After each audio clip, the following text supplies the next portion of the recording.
episode number 7, where the leaders are made with Yarek Rutkowski. The acceleration of the disruptive technologies has created changes in the way we communicate, making it essential to know how to be effective.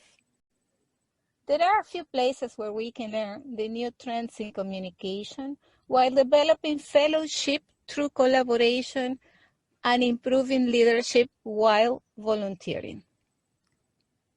If you want to navigate through this new normal in our society, this show is for you. With your host, Ruchi Betty and Olivik Soho. In today's episode, we are talking to Yarek Rutkowski. Yarek has been an active member of Lakeview Toastmasters Club for almost 3 years. He took the leadership role from the beginning, jumping in as secretary of the club and falling as the president of the club. Right now, he is our past immediate president. Yarek has also participated in evaluation contest at our club and district level. By profession, he works as a product manager. He is also very active and passionate about motorcycle racing. Welcome, Yarek. Thank you very much, Ruchi and Olivik, for having me on your podcast. Very, very exciting to be part of your initiative and project. Thank you for that, Yarek. So let's start with our questions. Yarek, you have been part of Toastmasters since 2017. What motivated you to join the organization? Yeah, I think the motivation was the same as for many other Toastmasters, and it was to improve my public speaking skills. I found that trying to speak in public as part of a professional life, it's been a challenge, trying to focus on the subject matter while trying to get over the anxiety of being in front of an audience. So that was the motivation. And I've seen in my professional life the results that Toastmasters have provided for my colleagues who have been part of other Toastmasters clubs. So I've been meaning to join a Toastmasters. I've always heard very positive things about it. I just never quite got around to it. And I think there's always a hesitation. There's a hesitation that we naturally have when it comes to speaking in front of an audience, meeting new people. And for that reason, it's always been kind of tough to get into it. But yeah, public speaking has certainly been the first and foremost reason why I joined. Yarek, how has been your experience being a member of Lakeview Toastmasters Club? Ruchi, it's been very positive. So the reason why I joined Toastmasters, like many other Toastmaster Lakeview members, is because it was a convenient location. I live in Mississauga, so the timing worked. But having joined the group, so first I came in as a guest, and it's been so welcoming, and the entire atmosphere and the culture, it was very supportive. So I remember sitting around the table with all the other members and some other guests, and I just felt I was really welcomed. So I think it's really important to observe what kind of culture each club has, and I think overall most clubs have very, very positive and supportive culture, and I certainly felt very welcomed and supported when I first came to Lakeview. So it's a very diverse group of individuals, very highly motivated, and everyone's focused on growth. So you feel like you're with like-minded individuals, and you're all growing together. So I truly enjoyed that experience. So I've always looked forward to coming to the Lakeview club meetings. Yarek, would you like to tell our listeners about your experience as a secretary and president of Lakeview Toastmasters? I became a secretary right at the beginning. I remember it was maybe 3 weeks into my tenure as a Toastmaster and full-fledged Lakeview club member. And it was one of the more seasoned members, Hina, who suggested that I sign up for the executive team. And she spoke from her experience, and she said being part of the executive team gives you the reason to come to club meetings. It gives you that extra motivation. And she said it was very helpful for her. And being new to the whole Toastmasters experience, I jumped in, and I couldn't have been more rewarded than I have been, being part of a really great executive team, learning about Toastmasters from the back end as well. As the executive team, you're more privy to what's happening at the Toastmaster international level and the runnings of the club. So it was a very valuable experience, and to be quite honest, it kept me motivated to keep coming to all the meetings. I've only missed one meeting in the last 2 years, to be quite honest. So it's been a really good experience. And also at the same time, being secretary, it prepared me for being the president and performing other duties. So it was a very valuable experience. I don't think there is a position that is not valuable. So whether you're sergeant at arms, you're secretary, or president, it makes no difference. You're all getting the experience from being an executive and volunteering for the club. So that's taken me to being the president the next year, and I think it's really prepared me to be the president. So I think it goes for all executive roles, is that we take our individual skill set, and as I mentioned, Lakeview is a group of very individual, diverse, highly motivated people. So putting everybody together in an executive team, it was highly invigorating, and seeing how we can drive together towards goals. So being a president, you take it to the next level, where you're overseeing the vision of what the club should be to serve everybody's needs as Toastmasters and help them grow. So my takeaway for being the president was it's like an MBA program that you don't get to pay for. And you walk out with the experience. So you're overseeing the team, but at the same time, like I said, you're driving the vision, right? And you realize what leadership skills are required to manage that, and you recognize your deficiencies. I can tell you, one deficiency I've had was delegating tasks. I would always take it upon myself to fill in some of the gaps, just because I didn't feel perhaps as comfortable delegating those tasks. So that's something I had to work on, and it's something I work on. But it certainly exposed that as a deficiency serving as a president. So and it's a really valuable experience, I would say, in developing your leadership skills. But again, it goes for all other executive roles. Thank you, Yarek. So right now you're holding a position as past immediate president. Would you tell us about this position and what it means? Yeah, for sure. Thanks for that question, Ruchi. So it's not an actual executive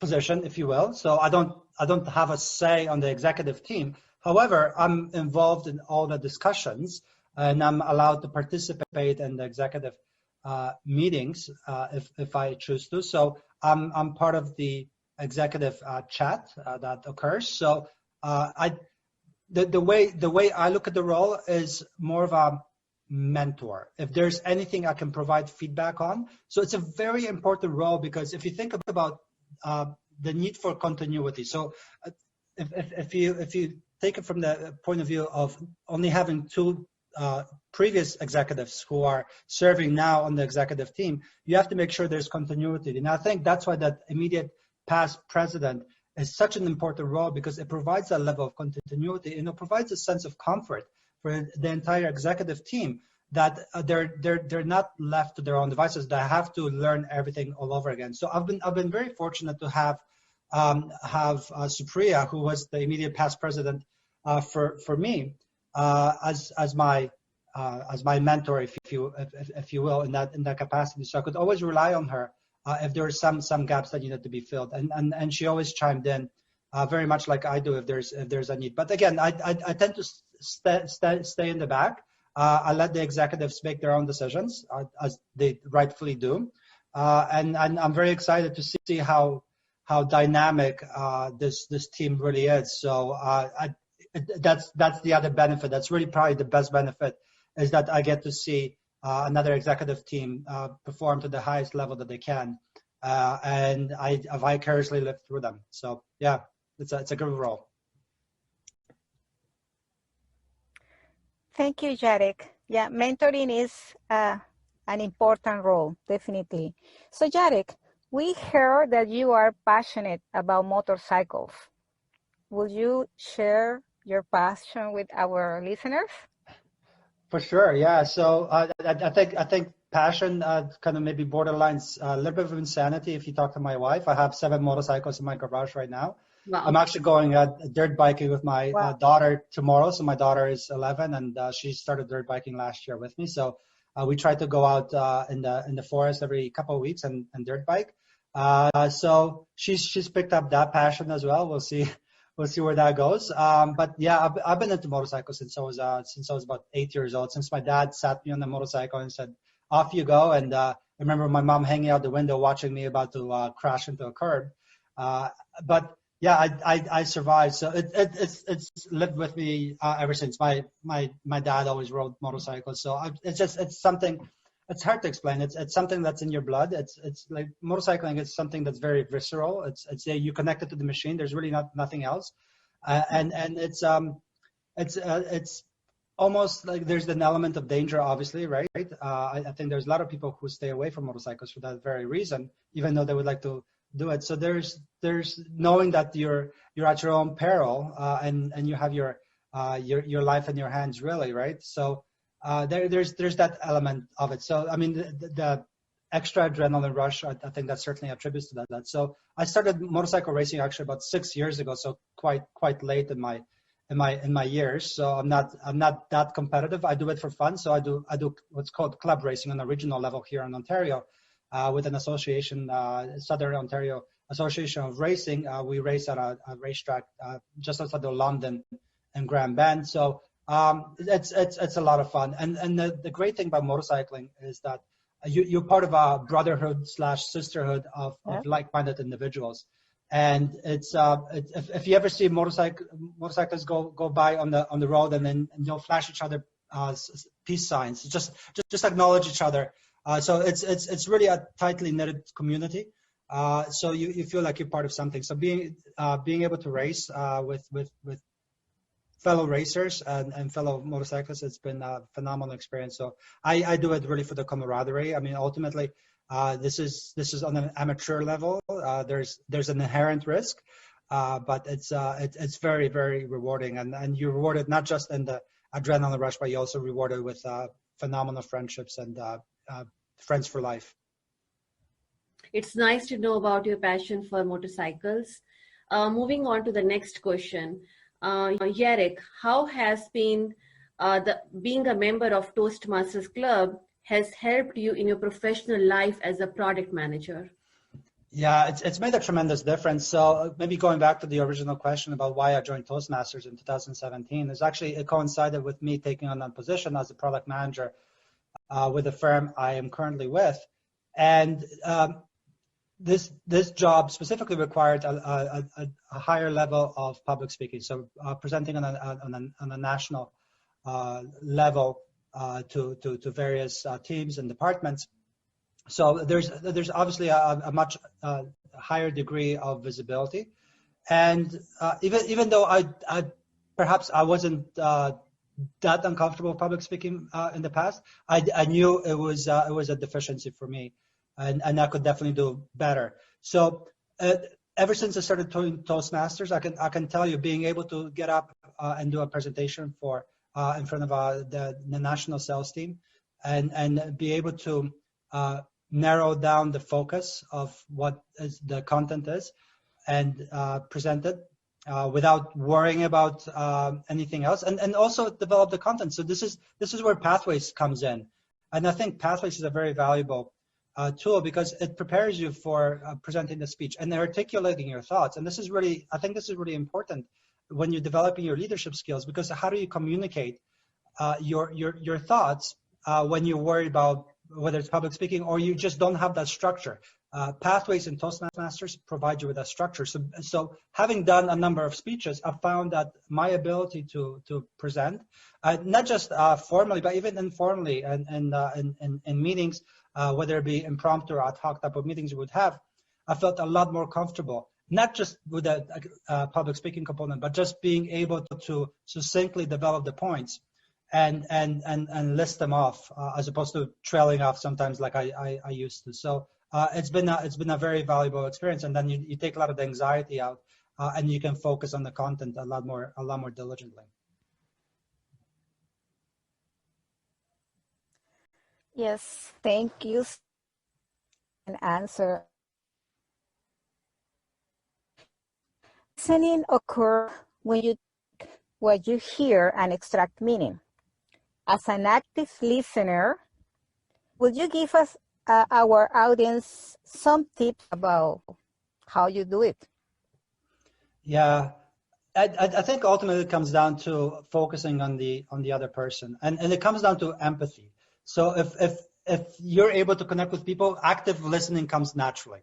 I think in many conversations, and this isn't a trait of Toastmasters at all, but outside of Toastmasters, I found that a lot of times people just wait their turn to speak, and that's not active listening. So they're passively just listening, but it's not listening. It's not registering. So in terms of tips, really it's if you can articulate in the form of a question what the individual has said, and you can ask a question, what's been said about that, or reiterate a point, then you're certainly listening actively. And again, there cannot be an I in any of the active listening components. So you have to take yourself out of the equation. It has to be focused on the other individual. Like I said, it just comes down to empathy and being able to connect. So asking questions, positively reinforcing what's been said. If there's something you need clarification, so as opposed to just having a close-ended type of response like yes or no, I said, well, okay, tell me more about that, or how did that make you feel when so and so happened? So it really shows that you're listening and engages the other person. It also gives them a sense of comfort with you as a listener and a fellow human being. So I think, yeah, it's certainly a skill that can be worked on, but there has to be an element of empathy and selflessness when it comes to active listening. Thank you, Yarek. And a skill that we definitely need to learn. Yarek, we would like to thank you for your participation in our podcast, as well as thank our listeners for taking time to be in this moment and trying to get better as a communicator day by day. Stay tuned for our next episode.